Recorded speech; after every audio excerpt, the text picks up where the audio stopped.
My sister's ex came back after 10 years, pretending to reconnect. Instead, he tried to destroy my career, ruin my wedding, and take her child. But I set a digital trap that exposed everything in front of a live audience. If I hadn't opened that damn LinkedIn message, my life wouldn't be in shambles right now. 10 years ago, my sister's husband destroyed our family. And now, after a decade of silence, he just popped back into my life like nothing ever happened. Smiling, confident, and more dangerous than ever. My name's Danielle Shaw. I'm 34, and I've worked my entire adult life to get where I am. I'm the lead pharmacist at one of the largest hospitals in Seattle, recently engaged, and for the first time in years, I thought my family was finally okay. But none of that mattered when Brandon, my former brother-in-law, decided to come back. You need to understand what he did to us. Back when I was in college, my sister Olivia was married to Brandon. He was charming, successful, and everyone thought he walked on water. But he was a serial cheater. The final straw was when Olivia caught him on their anniversary, in their own home, with another woman. The divorce was brutal. He humiliated her in court, manipulated their finances, and even tried to paint her as mentally unstable to gain sympathy. When it was all over, he disappeared. No apology, no child support. Just gone. For 10 years, we didn't hear a word. Then, 2 months ago, I got a connection request from him on LinkedIn. His profile said public speaker, author, advocate for second chances. I almost laughed. Advocate for second chances? He should have been an advocate for narcissistic liars. Out of curiosity, and maybe, if I'm honest, some misplaced hope, I accepted. A week later, he messaged me. Hey Danielle, long time no talk. I'd love to catch up. I'm in Seattle for a few days. Coffee? I should have blocked him right then. But I didn't. I thought maybe he'd changed. Maybe he wanted to make amends. I agreed to meet him for a 30-minute coffee. When I walked into the cafe, I almost turned around. He looked exactly the same. Perfectly styled hair, smug grin, wearing some overpriced jacket. He stood up and hugged me like we were old friends. I froze. But I let him. We sat down. At first, it was small talk. How's Olivia? How's the hospital? How's life? I kept it polite but distant. Then came the real reason he reached out. I've been working on a public health campaign, he said, educating youth about substance safety. I've got media backing, funding. What I need is a credible name from the healthcare world. Someone like you. My stomach dropped. He wasn't here to apologize. He was here to use me. I told him no. Politely at first, then more firmly.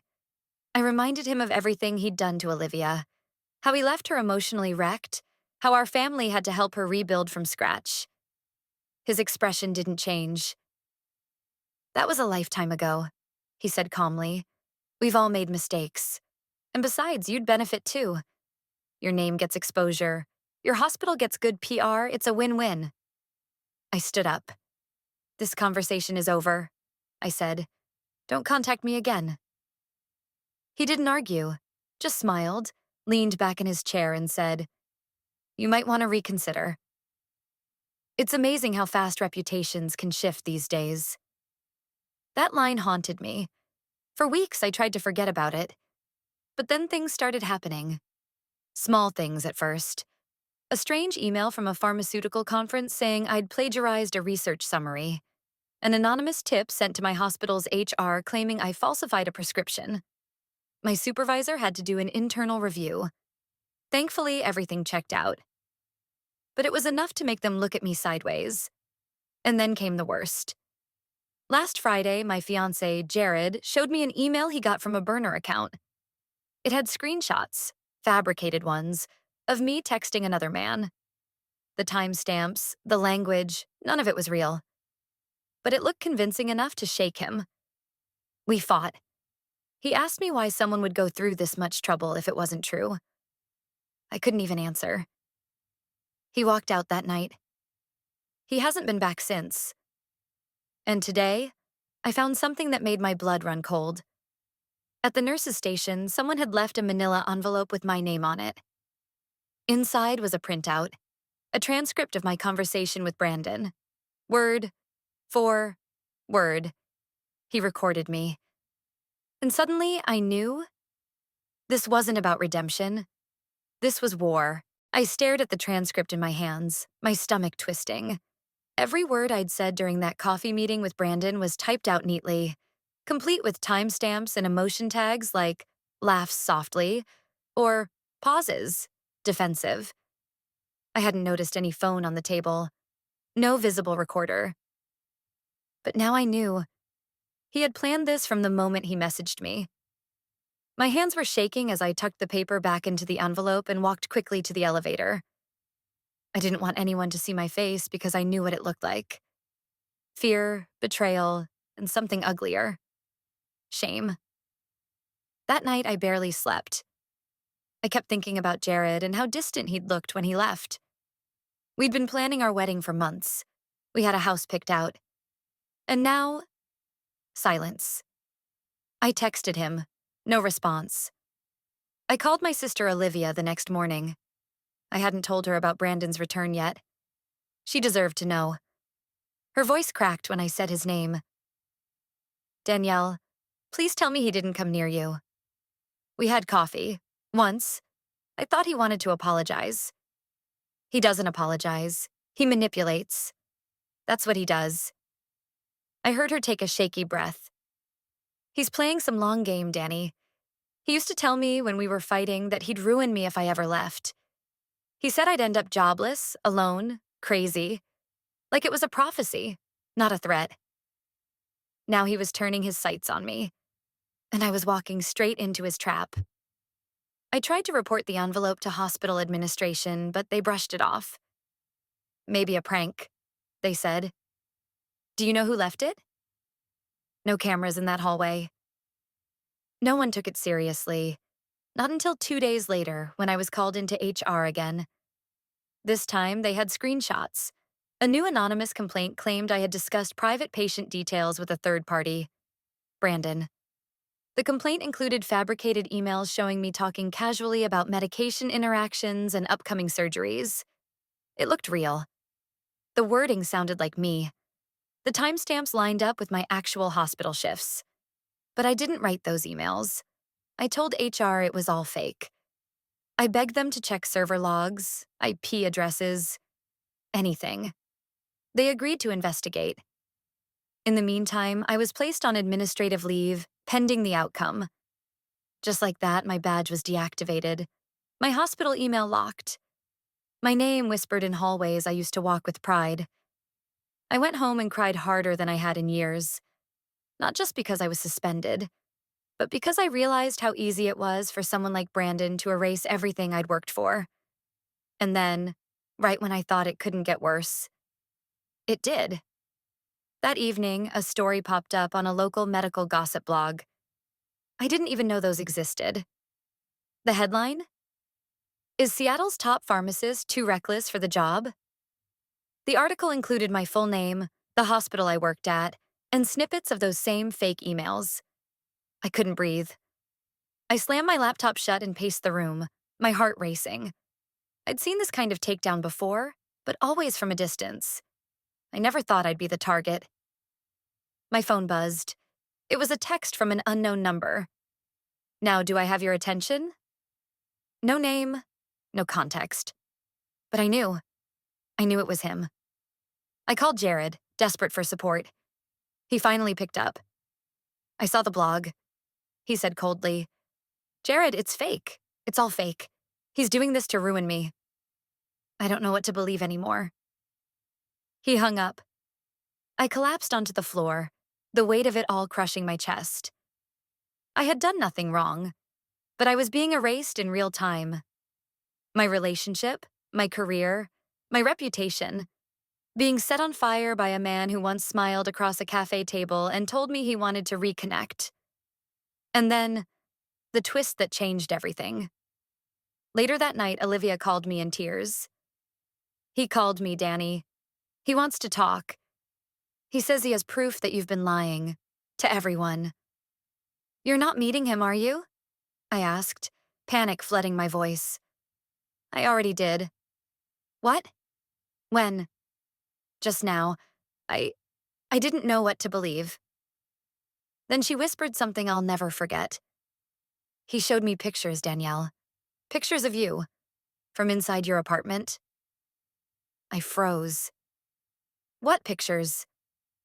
One was of your nightstand. Another looked like your bedroom. Danny, I think he's been inside your home.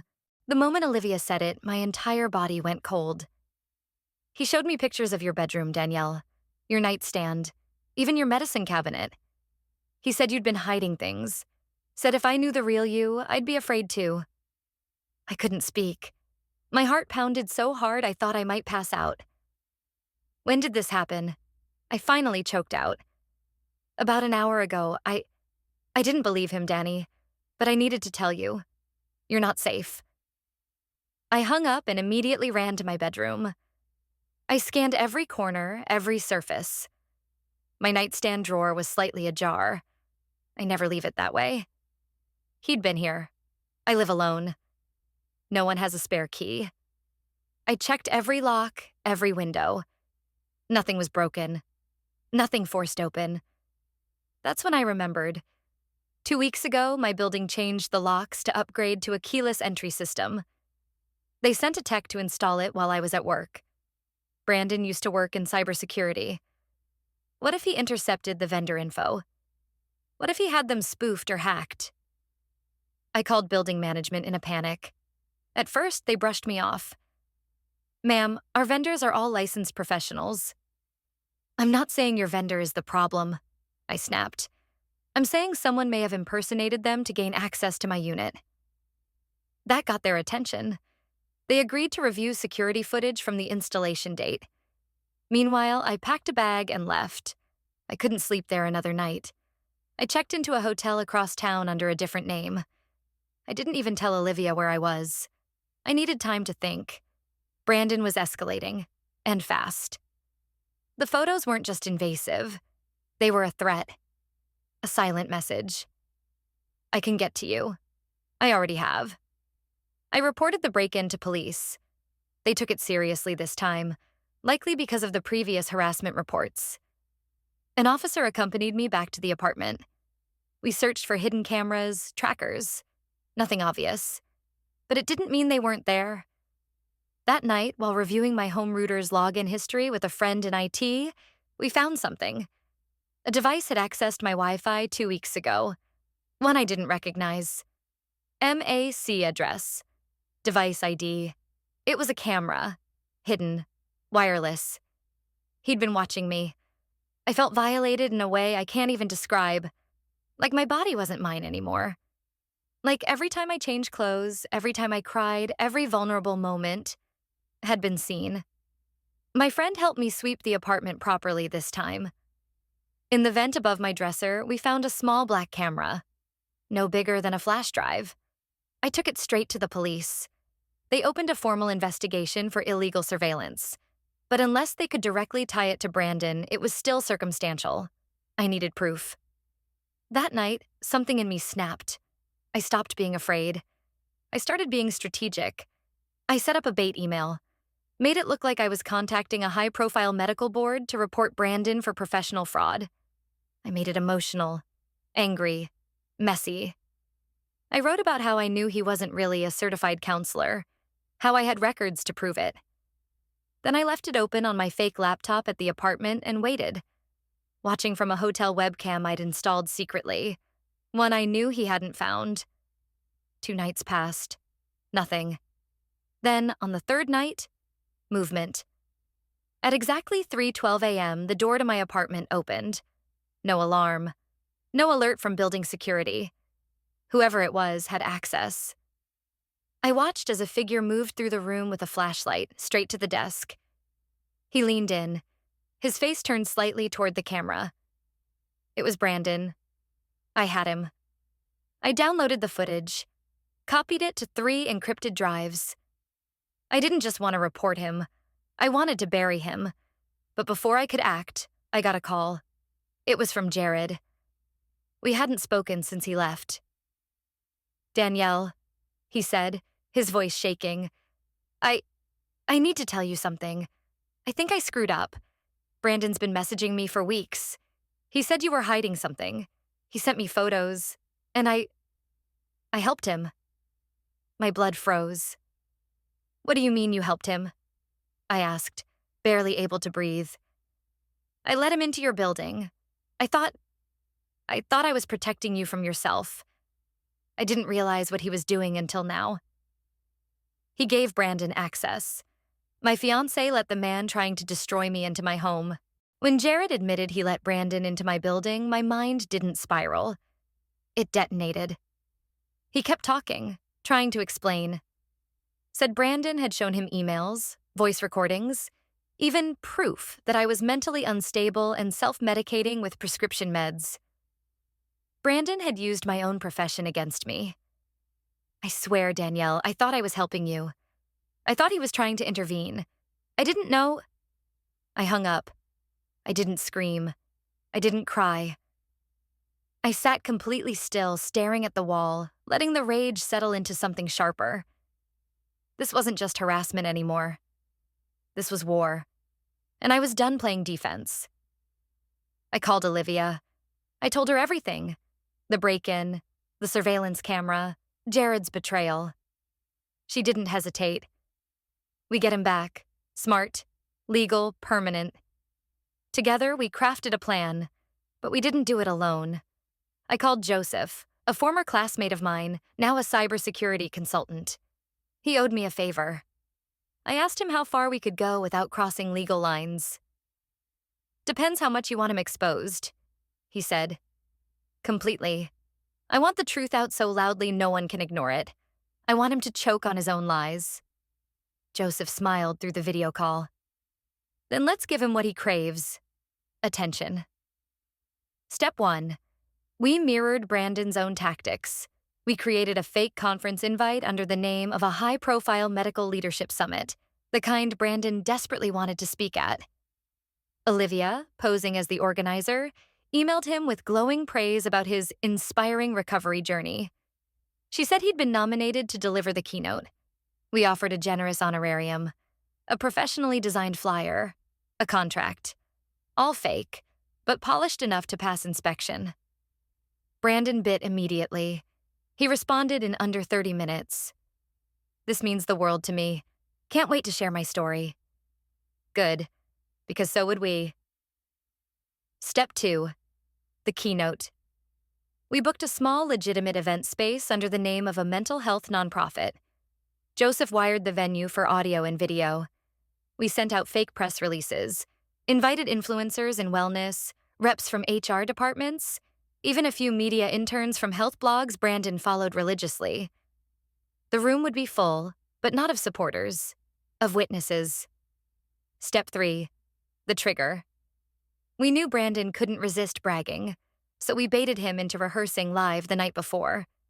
Joseph tapped into the room's audio feed. Brandon was alone, pacing the stage, mumbling aloud to himself. No one knew. Not Olivia. Not Danielle. Not even Jared. They all thought I was gone. But I planned this. He laughed. She thought she could ghost me after everything I did for her. I made her. She owes me her career. It was enough. We had the confession. We just needed one more thing. Step 4. The collapse. The morning of the keynote, Brandon showed up in a tailored navy suit full of fake humility and self-importance. Cameras were rolling. The crowd quieted as he stepped on stage. He started with the usual script, rising from rock bottom, learning to forgive, reclaiming his narrative. Then Olivia raised her hand from the front row. Sorry, Brandon. Quick question. When exactly did you reclaim your narrative? Was it before or after you broke into my sister's home and planted a surveillance camera? He froze. Gasps. Murmurs. Some people reached for their phones. Or maybe it was after you impersonated a hospital official and sent fake emails to get her suspended? Or after you convinced her fiancé to give you access to her building? Brandon tried to laugh it off, but his voice cracked. I think there's been some mistake. Joseph cut the lights. The projector came on, and there it was, the footage. Brandon entering my apartment at 3:12 a.m. Brandon rifling through my desk. Brandon's face, clear as day. The crowd erupted. He tried to leave, but two plainclothes officers stood at the exit. One stepped forward. "Brandon Reed, you're under arrest for unlawful surveillance, identity fraud, and violation of a restraining order." Click. Cuffs. It should have felt like the end. But it wasn't. Because as he was being walked out, he twisted his head back toward me and shouted something that chilled me to my core. "You think this is over? You don't even know the half of it. Ask your sister." Everyone turned. Olivia's face had gone completely pale. I stared at her. "Liv, what is he talking about?" She didn't answer. Her eyes welled with tears. "Because he's not just your stalker, Danny," she whispered. "He's my son's father." When Olivia whispered that Brandon was her son's father, the entire room fell silent. I couldn't speak. Couldn't even move. She turned to me slowly, eyes red, lips trembling. "I didn't want you to know. I never meant to hide it from you. But after everything he did, I thought it would protect my son." My legs buckled and I sat down hard in the front row. The walls felt like they were closing in. Brandon was still yelling as the officers dragged him out. "Tell them, Olivia. Tell them the truth. Tell them what you let me do." The last part made my stomach twist. I looked up at Olivia. "What the hell is he talking about?" She shook her head. "Not now. Please, not here." But I wasn't letting this moment pass. Not after months of hell. "You owe me the truth, Liv. You owe both of us." That night, we sat in her living room. No makeup, no lawyers, no cameras, just two sisters with years of damage between us. She finally told me everything. Brandon had come back into her life months before I saw him again. Quietly, through a parenting blog. He reached out under a fake name, said he'd been reading her writing, that he admired her strength as a single mother. She fell for it. Not romantically, but emotionally. She'd never told her son the truth about his father, and when Brandon started asking about being involved, Olivia panicked. "He said he just wanted to know his kid," she whispered. "Said he was in therapy. Changed. I didn't tell him who our son was, but I didn't stop him from watching us. From collecting things. Photos, schedules, school information. She thought if she played along, she could keep him at bay. But Brandon didn't want access.